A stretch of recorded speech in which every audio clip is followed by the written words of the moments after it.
Desde que llegamos a este mundo, no solo necesitamos comida o un lugar donde resguardarnos. También anhelamos sentir amor, ser mirados y recibir abrazos. Esto se conoce como apego, el primer lazo emocional que formamos.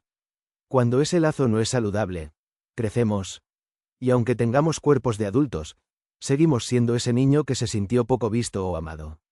El psiquiatra John Bowlby, quien desarrolló la teoría del apego, nos dice que formamos un estilo de apego en nuestra infancia, y este influye en cómo nos relacionamos y amamos de adultos. Existen 4 tipos principales de estilos de apego, que dependen de nuestras primeras experiencias con quienes nos cuidaron.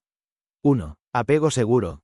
Se establece cuando el niño siente apoyo, atención y consuelo constantes. Ejemplo, Sofía lloraba cada vez que su mamá la dejaba en el colegio. Pero su mamá volvía, la abrazaba, la escuchaba y la tranquilizaba. Gracias a eso, Sofía aprendió que puede confiar en los demás y hoy se siente segura expresando lo que siente.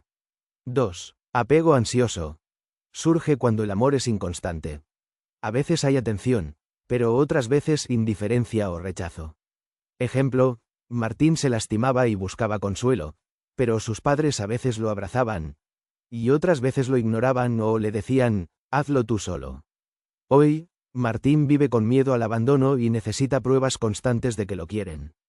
3. Apego evitativo. Se forma cuando el niño aprende que mostrar emociones no sirve o es mal visto. Ejemplo, Carla se caía y lloraba, pero su papá le decía, no exageres, o, no pasó nada. Con el tiempo, dejó de expresar lo que sentía. Hoy, Carla prefiere guardarse sus emociones y mantenerse distante, aunque en el fondo anhele cercanía. 4. Apego desorganizado. Ocurre cuando el amor viene mezclado con miedo o maltrato. Ejemplo, Andrés buscaba un abrazo, pero su mamá a veces lo recibía con ternura y otras lo empujaba o le gritaba. Creció confundido, sin saber si acercarse o protegerse. Hoy, Andrés vive relaciones intensas, con mucho temor y desconfianza.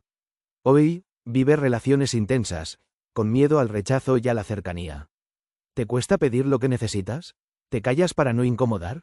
¿O huyes del amor por miedo a sufrir? Eso también es apego. Pero recuerda, el apego no es un destino. Es una historia. Y tú tienes el poder de escribir el próximo capítulo. No estás roto. Estás en un proceso de aprender a amar de una manera más saludable.